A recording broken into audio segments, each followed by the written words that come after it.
பெரிய பெரிய கண்ட்ரீஸ் எல்லாமே பாருங்களேன். யுஎஸ் ஆகட்டும், இங்கிலாந்து ஆகட்டும், சைனா ஆகட்டும், எல்லா எல்லா கண்ட்ரியுமே வந்து பெரிய பெரிய கண்ட்ரியா வந்து எப்படி ஆச்சு அப்படின்னு நினைக்கிறீங்க? இது என்ன மன்னராட்சியா? எல்லாத்தையும் தங்கத்த தூக்கிட்டு வந்து உள்ளார உள்ளார வச்சுக்கிறதுக்கு. ஸ்டாக் மார்க்கெட் ஸ்ட்ராங்கா இருந்ததுனா தான் அந்த கண்ட்ரி பெரிய கண்ட்ரியா ஆகும். ஸ்டாக் மார்க்கெட்டோட குரோத் வந்து எங்கிருந்தோ வந்து தமால்னு வீழ்ச்சி, தமால்னு ஏறுது, தமால்னு இறங்குதுன்னு நீங்க நினைச்சிட்டு இருக்கீங்களா? சத்தியமா கிடையாது. நிஃப்டி 50 அப்படிங்கிற ஒரு டாப் மோஸ்ட் 50 கம்பெனி இருக்கு பார்த்தீங்களா? இவன் குடுக்கறது தான் வந்து ஜிடிபி வளர்ச்சி.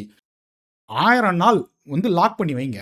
1000 நாள் நீங்க லாக் பண்ணிட்டு, அதுக்கப்புறம் நீங்க ஓப்பன் பண்ணீங்க அப்படின்னா, ஆல்மோஸ்ட் 99% வந்து பாசிட்டிவ்ல இருக்கும். எனக்கு புரியலன்னு சொல்லுங்க, ஒத்துக்கிறேன். டிரான்ஸ்பரன்சி இல்லன்னு மட்டும் தயவுசெய்து சொல்லிறாதீங்க. ரொம்ப ரொம்ப கொடூரமா இருக்கு இது இந்த மாரி ஆர்குமெண்ட்ஸ் எல்லாமே. திடீர்னு வந்து வெளிநாட்டு ஆளுங்கலாம் வந்து நம்மள வந்து தாக்கிட்டாங்கன்னு வச்சுக்கோங்களேன். அது விரும்பி நீங்க தங்க கட்டிய எடுத்துட்டு போயிட்டு குடுத்துட்டு, இந்த நாட்டுல இருந்து வந்து அகதியா வந்து நீங்க வந்து அடுத்த வெளிநாட்டுக்கு வந்து தப்பிச்சு போணும். சிங்கப்பூருக்கு போயிடணும் அப்படின்னு நீங்க அந்த மாரி நிஜமாவே நெனச்சீங்கன்னு வச்சுக்கோங்களேன். அந்த இடத்துல தான் பிசிக்கல் கோல்டு.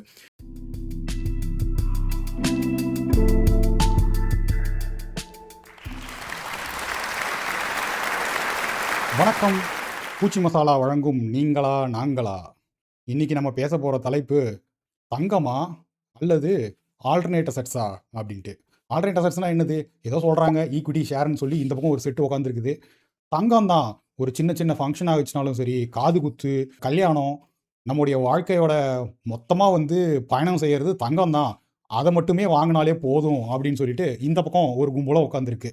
எது சரி அப்படிங்கிறத நம்ம விவாதம் பண்ணுவோம். தங்கத்துக்கு ஒரு விலையே இல்லை, எல்லாமே கோல்டு ஸ்டாண்டர்ட் அப்படின்னு சொல்றாங்க. தங்கம் எவ்வளோ விலை ஆச்சுனாலும் போய் வாங்குறேன் அப்படின்னு சொல்றாங்களே, நீங்க எதுக்கு அந்த மாதிரி போய் வாங்கிட்டு இருக்கீங்க? சார், சின்ன சின்னதா கொஞ்சம் கொஞ்சமா காசு சேர்ந்தாலும் தாராளமா தங்கம் வாங்கலாம் சார். தங்கத்துக்கு பயங்கரமான டிமாண்ட் இருக்கு, உங்களுக்கு தெரியுமா? எவ்வளோ ஆனாலும் தங்கம் வாங்கலாம். தங்கம் வந்து நம்மளை வந்து கைவிடவே விடாது சார். எனக்கும் தெரியும் sir. Large cap, small gap, mid gap, so many things are தார் சார். இவங்க வந்து சும்மா சொல்கிறாங்க சார். அதெல்லாம் வந்து சரியாக வராது சார். தங்கம் போன வருஷம் 50,000 இருந்தது, இப்போ 90,000 ஆகுது. திரும்ப மேலே ஏறும்னு சொல்லிட்டு வாங்குறீங்களா? என்ன உங்களுடைய சித்தாந்தம்? ஆமாம் சார், மியூச்சுவல் ஃபண்டில் கொஞ்சம் காசு இருந்தது. அதையும் வந்து போன வருஷம் விற்றுட்டு எல்லாத்தையும் எடுத்துகிட்டு வந்து நான் வந்து கோல்டில் போட்டேன் சார். தங்கம் வந்து இறங்கவே இறங்காது சார், சான்ஸே கிடையாது சார். இங்கே இருக்கிற யார் யாரெல்லாம் வந்து அம்பானி அதானி மாதிரி பணக்காரன் ஆகணும் கை தூக்குங்க. இப்படி சொன்னால் எல்லாரும் வந்து முதல்ல சிரிப்பாங்க. ஆடா என்னாலலாம் அப்படிலாம் ஆக முடியாது அப்படின்னு நினைப்பாங்க. தங்கம் சேர்த்து எவ்வளோ பேர் வந்து பெரிய பணக்காரன் ஆயிருக்காங்க. பணக்காரன் ஆயிருக்கான் நிறைய பேர் சார் அப்படின்னு சொல்லிட்டு டேட்டா இல்லாமல் தயவுசெய்து சொல்லாதீங்க. பணக்காரன் ஆகணும் அப்படின்னு சொன்னால் ஒன்றா தொழில் பண்ணணும், இல்லைன்னா தொழிலில் முதலீடு பண்ணணும். இதில் புரிஞ்சுக்கிறதுக்கு ரொம்ப சிம்பிள் தான். இது காம்ப்ளிகேட்டட்னு சொல்லி எல்லாரும் சொல்லியே வந்து இதை காம்ப்ளிகேட் ஆக்குறாங்க. உங்களை சுற்றி முதல்ல திரும்பி பாருங்க. 30 வருஷமா நீங்கள் பார்க்குற பிராண்ட்ஸ், பெரிய பெரிய பிராண்ட்ஸ். பிராண்ட்னா என்னங்க?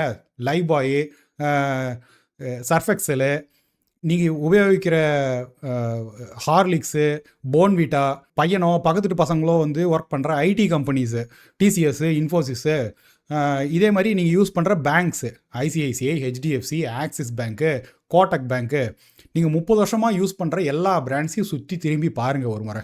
அதுக்கப்புறம் என்ன பண்ணுறீங்க அப்படின்னா, நிஃப்டி 50ன்னு கூகுளில் போடுங்க.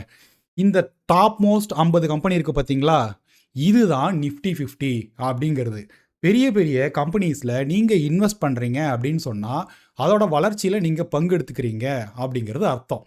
பயமாக இருக்குது ஈக்விட்டி சொல்கிறீங்கல்ல, இந்த 30 வருஷமாக இவ்வளோ பெரிய பெரிய பிராண்ட்ஸ்லாம் பார்க்குறீங்கல்ல, இன்னும் 10 வருஷம் கழிச்சு அது இருக்கும்னு நீங்கள் நினைக்கிறீங்களா? ஐசிஐசிஐ கவுந்துருமா? ஹெச்டிஎஃப்சி கவுந்துருமா?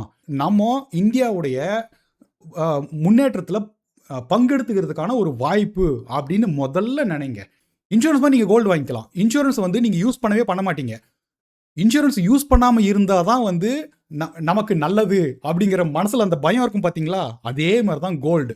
கோல்டு எடுத்துகிட்டு போயிட்டு அடகு வைக்கிறீங்க அப்படின்னு சொன்னால் நீங்கள் ஒரு மோசமான ஒரு நிலையில் இருக்கீங்க அப்படிங்கிறது தான் அர்த்தம். நான் கோல்டு வாங்கிக்குவேன், அதை எடுத்துகிட்டு போயிட்டு நான் வந்து அடமானம் வைப்பேன், அதுக்கப்புறம் நான் வந்து வீடு கட்டுவேன் அப்படின்னு சொன்னால் நீங்கள் படுமோசமான ஒரு பிளானிங்கில் இருக்கீங்க அப்படிங்கிறது தான் அர்த்தம். இது நீங்கள் சொல்லும்போது வந்து ரொம்ப காட்டமாக பேசுகிற மாதிரி இருக்கலாம் உங்களுக்கு. ஆனால் நல்லா யோசிச்சு பாருங்க. நம்ம அப்பாவோ இல்லை தாத்தாவோ கடைசி வரைக்கும் அடகு வச்சு என்ன பெருசாக சாதிச்சிட்டாங்க நீங்கள் நினைக்கிறீங்க?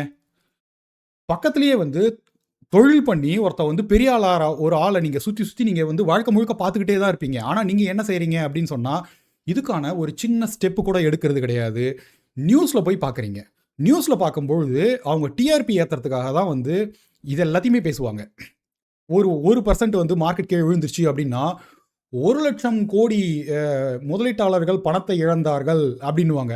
1,00,000 கோடி அப்படிங்கிறது வந்து ஒன்றுமே கிடையாது. மொத்த மார்க்கெட் கேப் வந்து இந்தியாவோட மார்க்கெட் கேப் ஸ்டாக் மார்க்கெட்டில் கிட்டத்தட்ட 75 லட்சம் கோடி. அதில் 1,00,000 கோடி அப்படிங்கிறது வந்து 1% தூண்டு பர்சன்ட். ஒன்றும் ஆயிரல, தலைமுழுகி போயிடுறது இல்லை. தினமுமே இதே மாதிரியே நியூஸ் வந்துக்கிட்டே இருக்கும். நியூஸ் பார்ப்பீங்க, சேனல்ஸ் பார்ப்பீங்க, இந்த மாதிரி பார்த்துக்கிட்டே இருந்தீங்கன்னா பயம் வந்துக்கிட்டே தான் இருக்கும். இவ்வளோதான். முதல்ல உங்களுக்கு லார்ஜ் கேப் அப்படிங்கிறது புரியுது இல்லையா? இதே மாதிரி தான் மிட் கேப் அப்படிங்கிறது அடுத்த செட் ஆஃப் கம்பெனி. அதுக்கப்புறம் ஸ்மால் கேப். சரி, எனக்கு இதெல்லாம் வந்து இன்வெஸ்ட் பண்ணுறதுக்கு எனக்கு தெரியாது அப்படின்னா நீங்கள் என்ன பண்ணலாம்? நேராக போயிட்டு ஒரு மியூச்சுவல் ஃபண்ட் அட்வைசர் கிட்ட கேட்கலாம். இல்லைன்னா வந்து RIA அப்படின்னு இருப்பான், அவங்ககிட்ட போய் இன்வெஸ்ட் பண்ணலாம். சரி, கோல்டுங்கிறீங்கல்ல, கோல்டு ஒரு டெட் அசெட் அப்படின்னு சொன்னால் எனக்கு யூஸ் ஆகுதே சார் அப்படின்னு நீங்கள் சொல்லலாம். ஆனால் நல்லா யோசிங்க, நீங்கள் ஒரு கோல்டு எடுத்துகிட்டு போயிட்டு ஒரு பீரோக்குள்ள பூட்டி வச்சுக்கிறீங்க அப்படின்னு சொன்னால் அது யாருக்காவது ஒரு புண்ணியமா? யோசிச்சிங்க. வேற யாராவது உங்களுக்கு யூஸ் அப்படிங்கிறது வந்து ஒரு எண்டில் வச்சுக்கோங்க, சரியா? வேற யாருக்காவது உலகத்துக்கு ஏதாவது நன்மை பயக்குதா? அட்லீஸ்ட் நீங்கள் ஃபிக்ஸ்ட் டெபாசிட்டில் போடுறீங்க அப்படின்னாலும் கூட அதை வந்து அந்த கம்பெனி வந்து யூஸ் பண்ணிக்கும். அது ஒரு ஓப்பனாக இருக்கும்பொழுது அதுக்கு உங்களுக்கு ஒரு 7% கொடுப்பான். அவன் வந்து வெளியில் கொடுத்து ஒரு 12% 13% வந்து அவன் வந்து ரிட்டர்ன்ஸ் எடுப்பான். உங்ககிட்ட வந்து கிள்ளி இத்தினூண்டு எடுத்து வந்து கொடுப்பான். அதனால் ஜாப் கிரியேஷன் வந்து நடக்குது. இதே மாதிரி நீங்கள் பூட்டி வைக்கிறீங்க அப்படின்னா சில சமயம் எடுத்துகிட்டு போயிட்டு ரொம்ப ரேராக தாங்க எவ்வளோ பேர் வந்து அடக வைக்கிறாங்க. நீங்கள் யோசிங்க. முடிஞ்ச வரைக்கும் நம்ம வந்து அதை தொடக்கூடாது அப்படின்னு சொல்லிட்டு நம்ம வந்து என்ன பண்ணுறோம்? இன்ஃப்ளேஷனில் அடி வாங்கி கடைசி வரைக்கும் வந்து அதே மிடில் கிளாஸ் ட்ராப்லேயே தான் இருக்கும். ஒரே ஒரு ஆள் பிஸ்னஸ் பண்ணுறேன் அப்படின்னு சொல்லிட்டு நடுவில் இருந்து உடச்சிக்கிட்டு ஒருத்தன் திரும்புகிறான் அப்படின்னா தான் அந்த ஃபுல் செயினே வந்து மாறும். அது இந்தியாவில் இப்போ நடந்துக்கிட்டு இருக்கு. அதை முதல்ல புரிஞ்சுக்கோங்க. ஸோ இன்வெஸ்ட் பண்ணுறீங்க அப்படின்னு சொன்னால் இது வந்து நேஷ்னல் டியூட்டி அப்படின்னு நீங்கள் யோசிங்க. நேஷ்னல் டியூட்டி என்ன பெரிய பெரிய வார்த்தை சொல்கிற அப்படின்னு சொல்லிட்டு நீங்கள் யோசிக்கலாம். ஆனால் நிஜமாவே யோசிச்சு பாருங்கள், நல்ல ஐடியாஸ் வருது அப்படின்னா நிறைய முதலீட்டாளர்கள் வந்து ரெடியாக இருக்காங்க. அப்படின்னும்போது வந்து நாடே சுபிட்சமாகும். பெரிய பெரிய கண்ட்ரிஸ் எல்லாமே பாருங்களேன், யூஎஸ் ஆகட்டும், இங்கிலாந்து ஆகட்டும், சைனா ஆகட்டும், எல்லா கண்ட்ரியுமே வந்து பெரிய பெரிய கண்ட்ரியாக வந்து எப்படி ஆச்சு அப்படின்னு நினைக்கிறீங்க? இது என்ன மன்னராட்சியா? எல்லாத்தையும் தங்கத்தை தூக்கிட்டு வந்து உள்ளார வச்சுக்கிறதுக்கு? ஸ்டாக் மார்க்கெட் ஸ்ட்ராங்காக இருந்ததுனா தான் அந்த கண்ட்ரி பெரிய கண்ட்ரியாக ஆகும். முதல் பாயிண்ட்டு. அந்தந்த கண்ட்ரியோட ஜிடிபி வந்து எதில் வந்து டிபெண்ட் ஆகிருக்குன்னு நீங்கள் நினைக்கிறீங்க? அந்த டாப் மோஸ்ட் 50 கம்பெனி இல்லை 100 கம்பெனியில் தான் டிபெண்ட் ஆகிருக்கு. அந்த 100 கம்பெனியும் நல்லா வந்து தொழில் பண்ணுறாங்க அப்படின்னு சொன்னால் நீங்கள் பிஸ்னஸ்மேனை ஊக்குவிக்கும் பொழுது தான் ஜாப் கிரியேஷன் இருக்கும், எல்லாருக்கும் ஜாப்ஸ் கிடைக்கும். நீங்கள் எடுத்துகிட்டு போயிட்டு உள்ளார இருக்கும்பொழுது ஒரு லிமிட்டெட் சோர்ஸ் ஆஃப் ரெவன்யூலேயே வந்து நீங்கள் சுற்றிக்கிட்டே இருந்தீங்க அப்படின்னு சொன்னால் உங்களால் நாட்டுக்கும் புண்ணியம் இல்லை, நீங்களும் வந்து பெரிய வந்து ஒரு ஆள் ஆக போகிறது கிடையாது. டிஸ்கிரிஷனரி இன்கம் அப்படிங்கிற ஒரு விஷயம் வரும்பொழுது தான் தொழில்கள் பெருகும். அதை வந்து நல்லா யோசிங்க. ஒரு 80லையோ இல்லை 60ல் 70ல் வந்து நீங்கள் வந்து ஒரு இந்தியாவில் வந்து ஒரு கடை போடுறீங்க அப்படின்னு சொன்னால் அப்போ நீங்கள் பெரிய பணக்காரராக இருக்க முடியுமா? கடைசியாக ஒரு 90ஸ்க்கு அப்புறமா லிபரலைசேஷனுக்கு அப்புறமா இப்போ டிஜிட்டைசேஷன் பண்ணதுக்கப்புறமா ஃபினான்சியலைசேஷன் சொல்லிட்டு எல்லாமே வந்து நடந்ததுக்கு அப்புறமா இப்போ வந்து ஒரு நல்ல ஒரு க்ரோத் பாத் உங்களுக்கு தெரியுதா? இது நீங்கள் ஒரு சிம்பிளாக யோசிச்சு பார்த்தீங்கன்னாலே தெரியும். ஸோ எல்லாருக்கும் எல்லாமும் அப்படிங்கிற மாதிரி நீங்கள் சோஷியலிஸ்டிக் ஒரு வியூ எடுக்கிறீங்க அப்படின்னு சொன்னால் நல்லது தான். ரொம்ப கீழ்நிலையில் இருக்கிறவங்களை வந்து நீங்கள் மேலே கொண்டு வரணும். ஆனால் மேலே இருக்கிறவங்க வந்து தொழில் ஜாஸ்தியாக பண்ணான்னா தான் கீழே இருக்கிறவங்க வந்து எடுத்து மேலே கொண்டு வருவான். இதெல்லாம் யோசிங்க தயவுசெய்து. இது சின்ன சின்ன விஷயங்கள். இதை யோசிச்சிங்க அப்படின்னு சொன்னால் உங்களை செயின்ஸ் உடச்சிக்கிட்டு நீங்கள் அடுத்த லேயருக்கு நீங்கள் போக முடியும். ஒரு ஜென்ரேஷன் மட்டும் ரெடி பண்ணிங்கன்னா போதும், அடுத்தடுத்த ஜென்ரேஷன் வந்து மேலே ஏற ஆரம்பிச்சிடும். சார், நானும் வெல்த் அட்வைசரியில் ஒர்க் பண்ணியிருக்கேன் சார். இவங்க சொல்கிற மாதிரி தான் சார் எல்லாமே. இது பண்ணோம் அது பண்ணோம், நிறைய கற்றுக்கணும் சார். 2-3 வருஷம் கம்ப்ளீட்டாக வேஸ்ட் ஆகிடும் சார். அதுக்காக என்ன பண்ணுறது? நம்ம தங்கம் வாங்கி வச்சுக்கலாம் சார். நீங்கள் என்ன கெப்பாசிட்டியில் வெல்த் அட்வைசரியில் நீங்கள் ஒர்க் பண்ணீங்கன்னு தெரில. ஆனால் சத்தியமாக வந்து செபி ரெஜிஸ்டர்டு ஃபினான்ஷியல் அட்வைசர் கிடையாது. அதனால் நீங்கள் வெல்த் அட்வைசரியில் ஒர்க் பண்ணீங்க அப்படிங்கிறதுனாலேயே வந்து உங்களுக்கு வந்து ஃபுல் லைசன்ஸ் கிடச்சிருச்சு அப்படின்றது அர்த்தம் கிடையாது. ஆமாம், கற்றுக்கிறதுக்கு எல்லா இடத்துலையுமே வந்து 2 வருஷம் 3 வருஷம் ஆகலாம். உங்களுக்கு ஆகுது அப்படின்னு சொன்னால் சின்ன பசங்க அப்படின்னா வந்து தாராளமாக இதெல்லாம் கற்றுக்கிறதுக்கு டைம் எடுக்கலாம். உங்களுக்கு வந்து 35 வயசு ஆயிடுச்சு, 40 வயசு ஆயிடுச்சு அப்படின்னா, சரி ஒரு சிம்பிள் எக்ஸாம்பிள் சொல்கிறேன். உங்களுக்கு வந்து ஒரு சின்னதாக வந்து ஒரு ஜுரம் வருது, ஒரு இருமல் வருது அப்படின்னா உடனே போய் டாக்டரை பார்ப்பீங்களா? டாக்டரை பார்க்க மாட்டீங்க. ஆல்ரெடி இருக்கிற அறிவை வச்சுக்கிட்டு நம்ம என்ன பண்ணுவோம்? சின்ன சின்னதாக வந்து கை வைத்தியம் ஒன்று பண்ணிக்குவோம். இப்போ நீங்கள் எல்லாரும் வந்து கை வைத்தியம் தான் பண்ணிக்கிட்டு இருக்கீங்க. சின்ன சின்னதாக பண்ணிக்கலாம். ஆனால் கொஞ்ச நாள் கழிச்சு உங்கள் உடம்புலாம் தளர்வடைஞ்சதுக்கப்புறமா 10 வருஷம் கழிச்சு, 15 வருஷம் கழிச்சு, இல்லை 20 வருஷம் கழிச்சு உடம்புக்கு ரொம்ப வந்து நீங்கள் ரொம்ப சீக் ஆகிட்டீங்க அப்படின்னும் போது நீங்கள் வந்து டாக்டரை பார்ப்பீங்க. சரியா? நாங்கள் சொல்கிறது இதே தான். நீங்கள் முதல்ல நீங்கள் வந்து டாக்டர் ஆக முடியுமா அப்படிங்கிறத யோசிங்க. எனக்கு டாக்டர் ஆகிறதுக்கான எல்லா ஸ்கில்லும் இருக்குது அப்படின்னா வந்து நீங்கள் உங்களுக்கே கூட நீங்கள் வந்து ஆப்ரேட் பண்ணிக்கோங்க. ஆனால் 3 வருஷம் ஆகும், 5 வருஷம் ஆகும்னு சொல்லிட்டு விதண்டாவாதம் மட்டும் பேசிக்கிட்டு நீங்கள் கடைசி வரைக்கும் உங்களுடைய ஃபினான்ஷியல் பிளான் வந்து ப்ராப்பராக பண்ணலை அப்படின்னா நீங்கள் வந்து சோம்பேறித்தனத்தில் உட்காந்துட்டே இருந்தீங்க அப்படின்னு சொன்னால் வந்து கண்டிப்பாக உங்களுக்கு டயபெட்டிஸ் வரும். கடைசியில் வந்து ஒரு ஃபண்ட் அட்வைசர் போய் பார்க்குற மாதிரி இருக்கும். 2 வருஷம் ஆகுது, 3 வருஷம் ஆகுது சார்னா 3 வருஷம் ஆகுங்க. ஈக்விட்டியில் வந்து ஒரு சிம்பிள் கோல்டன் ரூல் 1000 நாள் வந்து லாக் பண்ணி வைங்க. 1000 நாள் நீங்கள் லாக் பண்ணிவிட்டு அதுக்கப்புறம் நீங்கள் ஓப்பன் பண்ணீங்க அப்படின்னா ஆல்மோஸ்ட் 99% வந்து பாசிட்டிவில் இருக்கும். அப்பயும் நெகட்டிவ்ல இருக்குமா அப்படின்னு கேட்டிங்கன்னா ரொம்ப ரேரான கேசஸில் வந்து அந்த மாதிரி ஆகிறதுக்கான சான்சஸ் இருக்குது. ஏன்னா 2008 to 2013 வந்து அந்த மாதிரி ஆச்சு. ஆனால் இப்போது இபிஎஃப்ல எல்லாத்துலேயுமே இருந்து பைசா வந்து ஸ்டாக் மார்க்கெட்டுக்கு போயிட்டுருக்கு. ஸோ 5 வருஷம் கழிச்சு இல்லை 10 வருஷம் கழிச்சு அப்படின்னா 10 வருஷம் கழிச்சு டெஃபினட்டாக கிட்டத்தட்ட 3லேருந்து 4 மடங்கு வந்து ரொம்ப வந்து ஒரு ஆர்டினரி டீசெண்டான ஒரு ஆர்டினரி நிஃப்டி 50 இண்டெக்ஸில் போட்டிங்கனாலே ஆகும்.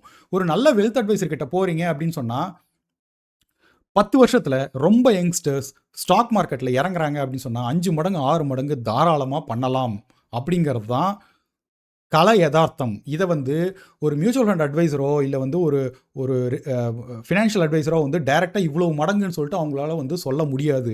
நீங்கள் உள்ளார போய் தேடி வந்து படிங்க தயவுசெய்து. மியூச்சுவல் ஃபண்ட்ஸ் அப்படிங்கிறது வந்து சேஃபான இடம். இதை விட்டுட்டு நீங்கள் நியூஸில் போய் பார்க்குறீங்கன்னா வந்து ஸ்டாக் மார்க்கெட்டில் இன்வெஸ்ட் செய்து கொண்டார், தற்கொலை செய்து கொண்டார் அப்படின்னு சொல்லிட்டு நீங்கள் பார்த்தீங்க அப்படின்னு சொன்னால் ஒரு முட்டா பையன், கிறுக்கு பையன் வந்து எஃப்என்டோவில் ஓப்பன் பண்ணி அவன் வந்து செத்து போயிருப்பான். அவனுக்கெல்லாம் வந்து எனக்கு ஒரு சின்ன பரிதாபம் கூட வந்து இவங்க மேலெலாம் எனக்கு வந்து வராது. ஏன் அப்படின்னா இது மாதிரியான ஒரு டேஞ்சரஸான ஒரு பிரசிடென்ட் வந்து எங்கேயுமே வந்து நடக்கக்கூடாது. கரெக்டாக புரிஞ்சிக்கணும். ரொம்ப சின்ன பசங்க வந்து என்ன பண்ணுறாங்கன்னா வந்து எஃப்என்டோ ட்ரேடிங் அப்படின்னு சொல்லிட்டு வந்து யூடியூப்பில் நிஜமாவே நீங்கள் கற்றுக்க முடியாது. ஒரு ஜென்ரிக் அட்வைஸ் நீங்கள் வந்து பார்க்கலாம். ஆனால் அவங்க சொல்கிறது நிஜமா அப்படிங்கிறதுக்கு வந்து உங்களுக்கு வந்து ஜெமினி இருக்குது, பெர்ப்ளெக்சிட்டி இருக்குது. 10 வருஷம் வந்து மியூச்சுவல் ஃபண்டில் போட்டு யாராவது நெகட்டிவ்க்கு போயிருக்காங்கன்னு தயவுசெய்து தேடுங்க. ஆனதே கிடையாதுங்கிறதான் வந்து இந்தியாவோட ஹிஸ்ட்ரி. இங்கே டேக் பண்ணியிருக்கேன். தயவுசெய்து இந்த வீடியோஸ் எல்லாமே பாருங்கள், உங்களுக்கு கிளியராக புரியும். இந்தியாவோட க்ரோத் அப்படிங்கிறது வந்து எப்படி ஸ்டாக் மார்க்கெட்டோட க்ரோத் வந்து எங்கிருந்தோ வந்து தமால்னு குழிச்சு தமால்னு ஏறுது, தமால்னு இறங்குது நீங்கள் நினச்சிட்டு இருக்கீங்களா? சத்தியமாக கிடையாது. நிஃப்டி 50 அப்படிங்கிற ஒரு டாப் மோஸ்ட் 50 கம்பெனி இருக்குது பார்த்தீங்களா? இவன் கொடுக்கறது தான் வந்து ஜிடிபி வளர்ச்சி. ஜிடிபி வளர்ச்சி கடைசியில் வந்து நீங்கள் வந்து 1980ஸ்லேருந்து இப்போ வரைக்கும் பாருங்களேன். வருஷம் வந்து ஜிடிபி வந்து எங்கேயாவது நெகட்டிவில் போயிருக்கான்னு தயவுசெய்து பாருங்கள். நம்ம வந்து கன்சிஸ்டண்ட்டாக 6லேருந்து 8% வந்து வருஷம் நம்ம வளர்ந்துக்கிட்டே இருக்கோம். இதுதான் வந்து பேஸ் கேஸ். இதோட டாப் மோஸ்ட் நீங்கள் வந்து மேலே வந்து இன்ஃப்ளேஷன் ஒரு 4 to 5% வாட் எவர் நீங்கள் சிபிஐ இன்ஃப்ளேஷன் போடுறீங்கன்னா அதை போட்டிங்க அப்படின்னா அதுதான் ஒரு ஒரு 5 வருஷம் நீங்கள் கன்சிஸ்டண்டாக எடுத்துக்கிட்டீங்கன்னு வச்சுக்கோங்களேன். 5 வருஷத்தோட ஜிடிபி எடுத்துக்கோங்களேன், அது அப்படியே வந்து கரெக்டாக போய் உட்காரும். ஜிடிபியும் இந்த நிஃப்டி 50யும் பார்த்தீங்கன்னா இப்படி போகும் கடைசியில் பார்த்தீங்கன்னா இதுக்கும் பார்த்தீங்கன்னா ஈக்குவலாக தான் இருக்கும் 5 வருஷம் கழிச்சு. இது வந்து ரொம்ப சிம்பிளான ஒரு ரொம்ப வந்து ஒரு லேமேன்ஸ் டேர்மில் வந்து உங்களுக்கு வந்து எக்ஸ்பிளைன் பண்ணுறேன். உங்களுக்கு எதுவுமே புரியலை அப்படின்னா இது சொன்னால் வந்து டக்குன்னு வந்து ஒரு 10 நிமிஷத்தில் எல்லாமே புரிஞ்சிருமானா சத்தியமாக புரியாது. ஆனால் படித்து புரிஞ்சுக்க ட்ரை பண்ணுங்கள். உடனே இன்வெஸ்ட் பண்ணாதீங்க. ஒரு 6 மாதம் பாருங்கள். ஒன்றுமே புரியலையா தயவு செய்து ஒரு ரிஜிஸ்டர்டு எம்எஃப்டி கிட்ட போங்க, ஒரு ரிஜிஸ்டர்டு அட்வைசர் கிட்ட போங்க. சார் நீங்கள் எவ்வளோ சார் சார்ஜ் பண்ணுறீங்க முதல்ல அப்படின்னு நீங்கள் கேட்கலாம். ஏங்க கோல்டில் போய் நீங்கள் இன்வெஸ்ட் பண்ணுறீங்க, சீட்டு போடுறீங்க, நகைச்சீட்டு போடுறீங்க. 11 மாதம் நீங்கள் வந்து இன்வெஸ்ட் பண்ணுங்கள். 12வது மாதம் வந்து உங்களுக்கு நாங்கள் வந்து 12வது மாதத்தை நாங்கள் டிஸ்கவுண்ட் பண்ணிடுறோம். அப்போ என்ன தங்கத்தோட விலையோ நான் அதுக்கேற்ற மாதிரி நாங்கள் கொடுத்துட்றோம் அப்படின்னு சொல்கிறாங்க. நீங்கள் தயவுசெய்து நீங்கள் எதுக்கு வந்து ஃப்ரீயாக எடுத்துகிட்டு போயிட்டு அவனுக்கு வந்து முதலீடு கொடுக்குறீங்க? முதல் மாதம் 10,000 அடுத்த மாதம் 10,000 அதுக்கு அடுத்த மாதம் 10,000 முதல்ல நீங்கள் கொடுத்த கேபிட்டல் 10, அதுக்கு ரெண்டாவது மாதத்தில் பார்த்தீங்கன்னா வந்து 20,000 கொடுக்குறீங்க, அதுக்கு அடுத்தது 30,000 கொடுக்குறீங்க. அதோட வட்டின்னு ஒன்று இருக்குல்ல, ஏங்க இதுக்கு எவ்வளோ வட்டி சொல்லிட்டு நீங்கள் போய் கேட்குறீங்களா? கேட்கறது கிடையாது. இல்லை, இதனால தான் வந்து உங்களுக்கு புரிய மாட்டேங்குது. சார் எனக்கும் தெரியும் சார். மியூச்சுவல் ஃபண்ட்ஸில் வந்து அண்டர்லையிங் அசெட்ஸ் அப்படின்னு சொல்லிட்டு இருக்குது சார். ஆனால் தங்கம் அப்படின்னு சொன்னால் தங்கம் தங்கம் தானே சார். அது எப்போ வேணாலும் வாங்கலாம் சார். ஆ, எனக்கும் தெரியும். அதில் வந்து மிட் கேப் இருக்குது, அது இருக்குது, இது இருக்குது. அவங்க வந்து அசட் அலோகேஷன் சொல்கிறாங்க. இவ்வளோ இருக்கணும், அவ்வளோ பெர்சென்ட் இருக்கணும் அப்படி சொல்கிறாங்க. பிளான் பண்ணுன்னு சொல்கிறாங்க. எதுவுமே டிரான்ஸ்பரன்சியே இல்லை சார். டிரான்ஸ்பரன்சி இல்லாமல் நான் வந்து எப்படி சார் அதை போய் வாங்குறது? டிரான்ஸ்பரன்சி இல்லைன்னா தயவுசெய்து சொல்லவே சொல்லாதீங்க. நிஜமாவே டிரான்ஸ்பரன்சி இருக்கிற ஒரே ஒரு இடம் ஸ்டாக் மார்க்கெட் மட்டும்தான். செபி வந்து எந்த அளவுக்கு ரெகுலேஷன்ஸ் எடுத்துகிட்டு வந்துட்டு இன்வெஸ்டர் ப்ரொடெக்ஷன் வந்து நடத்துது அப்படின்னு தயவுசெய்து பாருங்கள். டிரான்ஸ்பரன்சி இல்லைன்னு சொல்லிட்டு அப்படியே கண்ணு மூடிட்டு டிரான்ஸ்பரன்சி அப்படின்னீங்கன்னா டிரான்ஸ்பரன்சி எல்லாமே இருக்குங்க. கிளியராக இருக்குது. ஒரு செபி ரெஜிஸ்டர்ட் அட்வைசர்னா அவன் என்னென்ன பண்ணணும் கிளியராக இருக்குது. அவன்கிட்ட வந்து ரிஸ்க் ப்ரொஃபைல் என்னன்னு சொல்லணும். ரிஸ்க் ப்ரொஃபைல் எதுக்கு என்னவோ அதுக்கேற்ற மாதிரி தான் அவனுக்கு வந்து இது கொடுக்கணும். நீங்கள் வந்து தாராளமாக அவனுக்கு வந்து இவன் வந்து சரியாக பண்ணல அப்படின்னு சொன்னால் எடுத்துகிட்டு போயிட்டு நீங்கள் வந்து இது பண்ணலாங்க. தாராளமாக கம்ப்ளைண்ட் வந்து பண்ணலாம். அதுக்கு வந்து ரொம்ப கிளியரான கைட்லைன்ஸ் எல்லாமே இருக்குது. வாலட்டிலிட்டி இருக்குது, ரிஸ்க் இருக்குது. எனக்கு புரியலன்னு சொல்லுங்கள், ஒத்துக்கிறேன். டிரான்ஸ்பரன்சி இல்லைன்னு மட்டும் தயவு சொல்லிடாதீங்க. ரொம்ப ரொம்ப கொடூரமாக இருக்குது இது இந்த மாதிரி ஆர்கியூமெண்ட்ஸ் எல்லாமே. அதாவது எனக்கும் தெரியும் சார். அதில் ஆபத்து அதிகம் சார். 1,00,000 ரூபாய்க்கு நீங்கள் வாங்குறீங்க அப்படின்னு சொன்னால் அதில் சட்டுன்னு 30,000 போயிடும் சார். அந்த 30,000 திரும்ப 1,00,000 வரணும் அப்படின்னு சொன்னால் அடுத்த வருஷம் வருமானு கேட்டால் இவங்களுக்கு சொல்ல தெரியுமா சார்? அதெல்லாம் வராது சார். தங்கம் அப்படின்னு சொன்னால் அது கீழே குறையாது, அது மேலே வந்து போயிட்டே இருக்கும். அவ்வளோதான் சார். சார் நீங்கள் முழுக்க வந்து யூடியூப் பார்த்து இன்வெஸ்ட் பண்ணுவீங்க. 1,00,000 ரூபா வந்து இன்வெஸ்ட் பண்ணனா 30,000 ரூபா போகுமா அப்படின்னா போகும் தான். ஆனால் 1,00,000 ரூபா நீங்கள் இன்வெஸ்ட் பண்ணுங்கன்ட்டு முதல்ல யார் சொன்னாங்க? நீங்கள் என்ன பேசிஸில் எந்த இடத்துல நீங்கள் இன்வெஸ்ட் பண்ணுறீங்க அப்படிங்கிறது இருக்குது. நேராக போயிட்டு வந்து ஃபியூச்சர்ஸ் ஆப்ஷன்ஸ் டப்புன்னு வந்து ஒரு ஓப்பன் பண்ணிட்டு அதில் போய்ட்டு ஒரு 1,00,000 ரூபா போடுறீங்க அப்படின்னா அது 30,000 ஆகத்தான் செய்யும். 3 வருஷம் கொடுக்கலாம், இல்லை 5 வருஷம் கொடுக்கணும். ஒரு நாளும் வந்து அடுத்தடுத்த நாள் வந்து க்ரீன் ஆகும்னு சொல்லிட்டு ஏதாவது செபி ரெஜிஸ்டர்ட் அட்வைசர் எவனா சொல்கிறானா? யாராவது சொல்கிறாங்களா? தயவுசெய்து என்கிட்ட சொல்லுங்கள். எல்லாம் சான்ஸே கிடையாது. நீங்கள் ஒரு தப்பான இடத்துல போயிட்டு இப்போது ரோட்டில் போகும்போது வந்து சேஃப்டி முக்கியம் அப்படின்னு சொல்லிட்டு ஒரு ஜென்ரலாக வந்து கவர்மெண்ட் சொல்லுது. டிராஃபிக் சிக்னலை வந்து நீங்கள் வந்து கிராஸ் பண்ணக்கூடாது. லேனெல்லாம் வந்து நீங்கள் வந்து கரெக்டாக ஃபாலோ பண்ணணும். இதெல்லாம் வந்து ஒரு கைட்லைன்ஸ் இருக்கும். சரியா? நீங்கள் ஒரு பைக்கை வந்து எடுத்துக்கிட்டு லைசன்ஸ் எதுவுமே வாங்கலை, நம்பர் பிளேட் போடல, சிக்னல்லாம் மதிக்காமல் இஷ்டத்துக்கு போகிறீங்க அப்படின்னா இங்கே எங்கே வந்து அடிக்கத்தான் செய்யும். உங்களுக்கு கிளியராக கைட்லைன் அப்படின்னு தெரியும் போது முதல்ல அதை தெரிஞ்சுக்கோங்க. ஆல்ரெடி வந்து எவன்லாம் வண்டி ஓட்டியிருக்கானோ அவங்ககிட்ட போய் கேளுங்க. ரெட்டு போட்டால் நிற்கணுமா அப்படின்னா நிற்கணும். க்ரீன் போட்டால் க்ரீன்னா அந்த இடத்துல தான் போகணும். நீங்கள் எடுத்துகிட்டு போயிட்டு லாரி எடுத்துகிட்டு போயிட்டு வந்து பெடஸ்ட்ரியனில் ஓட்டினீங்க அப்படின்னா வந்து அடி வாங்க தான் செய்யும். உங்களுக்கு தயவுசெய்து புரிஞ்சுக்கோங்க. முதல்ல வந்து எது வந்து ரிஸ்க் குறைவான இடம் அப்படின்னு பாருங்கள், ரிஸ்க் ஜாஸ்தியான இடம்னு பாருங்கள். இது கம்ப்ளீட்டாக வந்து ஸ்டாக் மார்க்கெட் அப்படிங்கிறது வந்து ரிஸ்க் இருக்கா அப்படின்னா வந்து வாலட்டிலிட்டி இருக்குது. வாலட்டிலிட்டி தாராளமாக இருக்குது. நீங்கள் எவ்வளவு தூரம் அந்த வாலட்டிலிட்டிக்கு நீங்கள் டைம் கொடுக்குறீங்களோ உங்களோட ரிஸ்க் வந்து மினிமைஸ் ஆகும். நீங்கள் 5 வருஷம் உங்களோட இன்வெஸ்ட்மெண்ட்டுக்கு ஒரு லார்ஜ் கேப் ஃபண்டில் நீங்கள் போடுறீங்க அப்படின்னா வந்து ஆல்மோஸ்ட் வந்து உங்களோட ரிஸ்க் வந்து நெக்லிஜிபிள் ஆயிரும். இவ்வளோதான் சிம்பிள். நீங்கள் வந்து இடம் தெரியாமல் போயிட்டு அடி வாங்கிட்டு வந்து மொத்த இண்டஸ்ட்ரி வந்து தயவுசெய்து தப்பாக சொல்லாதீங்க.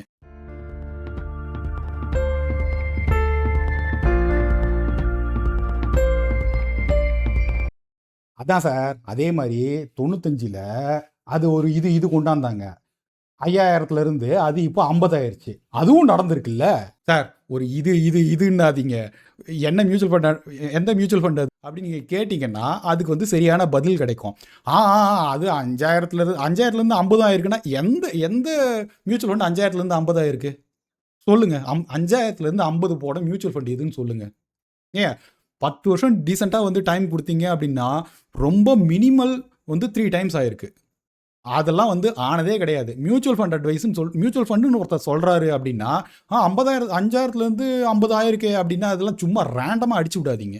கோவிட் அப்போ எல்லாமே விழுந்தப்போ வேறு எதுவும் சார் கை கொடுத்துச்சு? தங்கம் தானே. அவங்கள வந்து கேளுங்க சார். தங்கம் தான் கை கொடுத்துச்சு. தங்கம்லாம் வேறு ஏதாவது கை கொடுத்துச்சா என்ன உங்களுக்கு? ஆமாங்க, கோவிட்ல வந்து எல்லாமே வந்து விழுந்தது தான். கோவிட்ல எல்லாமே வந்து விழுந்து போச்சு அப்படின்னா நீங்கள் என்ன பண்ணீங்க? ஆக்சுவலாக தங்கத்தை வச்சு நீங்கள் என்ன பண்ணீங்க? நிஜமாவே தங்கத்தை எடுத்துகிட்டு போயிட்டு வந்து என்ன தங்கத்தை சாப்பிட முடியுமா? எல்லா பிஸ்னஸும் அந்த இடத்துல இறங்குச்சா அப்படின்னா ஆமாம் இறங்குச்சு. உங்களுக்கே தெரியுமே. ஆமாம் இறங்குச்சு. கோவிட்ல எந்த பிஸ்னஸும் ஓப்பன் ஆகிருக்காது. டிசிஎஸ், இன்ஃபோசிஸ் எல்லாத்துக்கும் ரெவென்யூ வந்து வெறுமனே அந்த 2 மாதம் 3 மாதம் தான் வந்து கீழே இறங்குச்சுன்னா ஆமாம் இறங்குச்சு. டைம் கொடுங்க. டைம் கொடுத்தீங்கன்னா தான் வந்து ஈக்விட்டி. அந்த டைமில் வந்து கோல்டு வந்து இதாச்சா அப்படின்னா நீங்கள் 1980s ஈரான் ஈராக் மாதிரி வந்து இந்தியா ஆகிடும் நீங்கள் நினச்சிங்க அப்படின்னா வந்து கோல்டு கண்டிப்பாக போடுங்க. ஏன்னா திடீர்னு வந்து வெளிநாட்டு ஆளுங்கள்லாம் வந்து நம்மளை வந்து தாக்கிட்டாங்கன்னு வச்சுக்கோங்களேன், அது விரும்பி நீங்கள் தங்கக்கட்டியை எடுத்துகிட்டு போயிட்டு கொடுத்துட்டு இந்த நாட்டிலேருந்து வந்து அகதியாக வந்து நீங்கள் வந்து அடுத்த வெளிநாட்டுக்கு வந்து தப்பிச்சு போகணும், சிங்கப்பூருக்கு போயிடணும் அப்படின்னு நீங்கள் அந்த மாதிரி நிஜமாவே நினச்சிங்கன்னு வச்சுக்கோங்களேன், அந்த இடத்துல தான் ஃபிசிக்கல் கோல்டு. இடிஎஃப் வந்து இடிஎஃப்பும் வந்து தப்புன்னு சொல்லிட்டு எல்லாரும் வந்து சொல்லிட்டு இருப்பாங்க. இது வந்து ரொம்ப ரொம்ப வந்து ஒரு ஒரு அப்சர்டான ஒரு ஒரு ஒரு ஆர்கியூமெண்ட். கோவிட் டைமில் திரும்பவும் உலகம் நார்மல்சிக்கு திரும்பும் அப்படின்னு சொல்லிட்டு நீங்கள் நினச்சிங்களா இல்லையா? திரும்ப வந்து நம்ம வந்து கேவ்மேன் மாதிரி ஆயிடுவோம் நீங்கள் நினச்சிங்களா? கேவ்மேன் மாதிரி ஆயிடுவோம் அப்படின்னு நீங்கள் நினச்சிங்க அப்படின்னு சொன்னால் வந்து ஓகே, நம்ம எதுவுமே பண்ண முடியாது. ஆனால் அந்த இடத்துல இருந்து திரும்ப உலகம் நார்மல்சிக்கு போகும்னு சொல்லிட்டு யார் நினச்சாங்களோ, எந்த இன்ஸ்டன்ஸில் நினச்சாங்களோ எல்லாருமே 8 மடங்குலேருந்து 10 மடங்கு மாற்றிருக்காங்க தங்களோட பைசாவை. நல்லா யோசிங்க. கோல்டு வந்து 5 வருஷம் என்ன ரிட்டர்ன்ஸ்னு பாருங்கள். கோல்டு ஒரு small cap fund, simple small cap fund, எதுவுமே எடுக்க வேண்டாம், ஸ்மால் கேப் ஃபண்ட் எடுத்திருந்தீங்க அப்படின்னு சொன்னால் கிட்டத்தட்ட 35% கேட்குற 35% கேட்குற 5 இயர்ஸ். இப்போ இவ்வளோ கரெக்ஷன் ஆயிருக்கு. அப்பயும் வந்து நீங்கள் 35%னா 5 வருஷத்தில் எவ்வளோ மடங்குன்னு பாருங்கள். கிட்டத்தட்ட அதை விட வந்து ஒரு சின்ன அதிகமான ரிஸ்க். ஏன்னா மார்க்கெட் கீழே இறங்கும் போது நீங்கள் தாராளமாக ரிஸ்க் எடுக்கலாம். ரொம்ப குப்பை குப்பை கம்பெனியில் போனீங்கன்னா கூட பெரிய பெரிய ஆள் ஆயிடலாம்.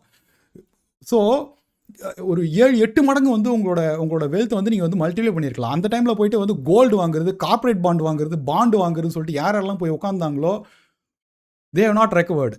எல்லாருமே வந்து பயந்துட்டு அதுக்கப்புறம் என்ன பண்ணாங்க, திரும்ப போயிட்டு பீக்கில் போய் வாங்குறது. பீக்கில் வாங்கிட்டு அடுத்து வந்து ஒரு வருஷம் மார்க்கெட் கரெக்ஷன் ஆகும்போது எனக்கு தெரியுங்க ஈக்விட்டியே வேஸ்ட்டுங்க, நான் கம்முன்னு கோல்டே போட்டிருக்கலாங்கன்னு நினச்சிங்கன்னா வந்து உங்களுடைய தப்பு. எல்லா அசட் கிளாஸும் வந்து மேலே இறங்கும் கீழே இறங்குங்க. ஆனால் கன்சிஸ்டண்ட்டாக வந்து எதுவுமே வந்து மேலே ஏறாது, கன்சிஸ்டண்ட்டாக எதுவுமே கீழே இறங்காது. ஆனால் இதை விட ஜாஸ்தியான கோல்டை விட ஜாஸ்தியான ஆல்ஃபா எந்த இடத்துல இருக்குது அப்படின்னா வந்து கண்டிப்பாக ஈக்விட்டியில் தான் இருக்குது. பிஸ்னஸ்ங்கிறது தான் வந்து ஆக்டிவ்லி மேக்கிங் மணி. கோல்டுங்கிறது சும்மா இப்படி பிடிச்சா வந்து பிடிச்ச பிள்ளையார் அப்படியே எடுத்துகிட்டு போய் வச்சிட வேண்டியது தான். அது வந்து உலகம் நாசமாக போயிடும்னா அதோட வேல்யூ வந்து கண்டிப்பாக ஏறும். நாசமாக போகும் நீங்கள் நினச்சிங்கன்னா அது தாராளமாக வாங்குங்க. இல்லை உங்களோட பைசா வந்து ஒரு மீனிங்ஃபுல்லாக வந்து மேலே ஏறணும் அப்படின்னா ஒரு பிஸ்னஸில் இன்வெஸ்ட் பண்ணுங்கள். பக்கத்தில் இருக்கிற கடையெல்லாம் வந்து என்ன நீங்கள் பார்த்து பயந்துக்கிட்டே இருக்கீங்களா? ஐயோ ஐயோ இந்த இந்த ஜுவல்லரி ஐயோ மூடிடுவாங்க அப்படின்னு எப்போ பயந்துக்கிட்டே இருக்கீங்களா? உலகம் பயந்துக்கிட்டே இருக்கிறது கிடையாதுங்க. அடுத்தடுத்து வந்து புதுசாக வந்து இன்னோவேஷன் நடந்துக்கிட்டே இருக்குது. டாப் மோஸ்ட் கம்பெனின்னா வந்து இன்னோவேட் பண்ணுவான். உலகத்திலே வந்து ரொம்ப இன்டெலிஜென்ட்டான பீப்புள் எங்கே இருப்பாங்க? ஒரு ஸ்கியூடாகவும் இருப்பாங்க, திருட்டு பசங்களும் இருப்பாங்க. ஓகேவா? ஆனால் அதுக்கு தான் செபி அப்படின்னு சொல்லிட்டு இருக்குது. 50 கம்பெனி டாப்பில் போடுறீங்கன்னா வந்து நல்லா பிஸ்னஸ் பண்ணணும், ஒரு நல்ல வெல்த் கிரியேஷன் கொடுக்கணும். வருஷம் உங்களுக்கு சம்பளம் எவ்வளோ கொடுக்குறான்? 5% கொடுக்குறானா இல்லை 8% வந்து உங்களுக்கு வந்து ஹைக் போடுறானா? அவன் எவ்வளோ தரமா உள்ளார மேனேஜ்மெண்ட்டில் உட்காந்து பேசுவான், 15% 20% நமக்கு க்ரோத் கொடுக்கணும் உட்காந்து பேசிகிட்டு இருப்பான். 15% க்ரோத் அப்படின்னு சொன்னால் வந்து நீங்கள் வாங்குற ஸ்டாக்ஸோ இல்லை மியூச்சுவல் ஃபண்டோ 15% வந்து க்ரோத் கொடுக்குது. அவன் வந்து சும்மா உட்காந்துருக்க மாட்டான். எல்லாரோட காசும் அப்படியே லவட்டிட்டு ஓடிடுவான் அப்படின்னா அப்படிலாம் லவட்டுறதுக்கெல்லாம் வந்து சான்ஸே கிடையாதுங்க. அது எல்லாத்துக்குமே வந்து கிளியராக செபி கைட்லைன்ஸ் இருக்குது. ரொம்ப குப்பையான இடத்துல போய் இன்வெஸ்ட் பண்ணிவிட்டு காசு போயிடுச்சு அப்படின்னு சொன்னீங்கன்னா வந்து அதுக்கு வேறு யாரும் பொறுப்பெடுத்துக்க முடியாது, நீங்கள் தான் பொறுப்பெடுத்துக்கணும். பேங்கிங்லாம் கொலாப்ஸ் ஆகிடுச்சுன்னா அந்த அந்த காசை வந்து என்ன அது கோல்டு வந்து சாப்பிடுவீங்களா? அந்த என்ன பண்ணுவீங்க? நிஜமாவே எனக்கு ஒன்றுமே புரியல. பேங்கிங் கொலாப்ஸ், இந்தியாவில் பேங்கிங் கொலாப்ஸ் அப்படின்னு சொன்னால் வந்து எல்லாமே கொலாப்ஸ்ன்னு தாங்க அர்த்தம். முடிஞ்சு போச்சு. நீங்கள் வந்து அதுலேருந்து கரன்சியை வந்து கரன்சி வந்து போயிடுச்சு அப்படின்னு அர்த்தங்க. அதாவது நாடு வந்து கம்ப்ளீட்டாக திவால், இந்தியா திவால் ஆகும்னு நினச்சிங்க அப்படின்னா தாராளமாக கோல்டில் போடுங்க. ஃபிசிக்கல் கோல்டில் வச்சுக்கோங்க, எடுத்துகிட்டு போய் நல்லா பூட்டி வச்சுக்கோங்க. கோல்டு வந்து திருடெல்லாம் போகாது அப்படின்னா கோல்டில் வந்து ரிஸ்க் இல்லைன்னு நினைக்கிறீங்களா? ஃபிசிக்கல் கோல்டில் ஏகப்பட்ட ரிஸ்க் இருக்குது. நீங்கள் வந்து ஒரு நாள் நியூஸ் பேப்பரில் எடுத்து பார்க்குறது இல்லையா? இந்த இடத்துல செயின் பறிப்பு, அந்த இடத்துல வந்து கொலை பண்ணிட்டாங்க அப்படின்னு சொல்லிட்டு படிக்கிறது கிடையாதா? எவ்வளோ பேர் வந்து நீங்கள் ஃபிசிக்கல் கோல்டே வந்து நம்ம எடுத்துகிட்டு போயிட்டு லாக்கரில் தான் வைக்கிறோம். கரெக்டாக ஏன் லாக்கரில் வைக்கிறோம்? பயம் கண்டிப்பாக இருக்குது. ஒரு லெவலுக்கு மேலே க்ரோத் உங்களால் வந்து கோல்டில் கொண்டு வர முடியாது. கோல்டு வந்து அவ்வளோ சேஃப் கிடையாது. கோல்டு வந்து கண்டிப்பாக சேஃப் கிடையாது. 1 கோடி ரூபாய்க்கு வந்து நீங்கள் வந்து கோல்டு எடுத்து வச்சுக்கிட்டு வீட்டில் வந்து எவ்வளோ நாளுங்க இருப்பீங்க? எவ்வளோ நாள் இருப்பீங்கன்னு சொல்லுங்கள். நீங்கள் தாராளமாக பத்திரமோ இல்லை வந்து மியூச்சுவல் ஃபண்ட்ஸோ நீங்கள் 1 கோடி ரூபாய்க்கு தாராளமாக வைக்கலாங்க. ஒன்றும் கஷ்டம் ஒன்றும் கிடையாது. பயப்படவே தேவையில்லை.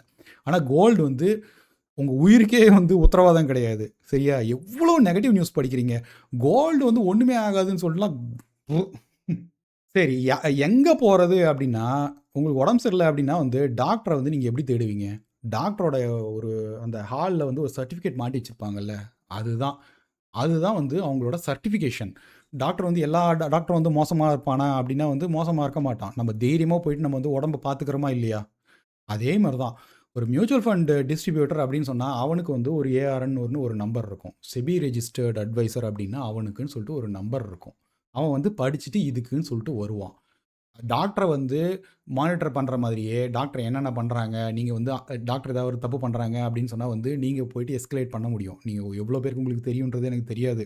இதே மாரி தான் வந்து அ ஒரு ரெஜிஸ்டர்டு ஃபினான்ஷியல் அட்வைசர் அப்படின்னு சொன்னா, அவங்களுக்கும் வந்து செட் ஆஃப் கைட்லைன்ஸ் எல்லாமே இருக்கு. ரொம்ப சிம்பிள். உங்களுக்கு புரியுதா அப்படின்னா படிங்க. உங்களுக்கு புரியலையா, ஒரு மியூச்சுவல் ஃபண்ட் டிஸ்ட்ரிபியூட்டர் கிட்ட போங்க.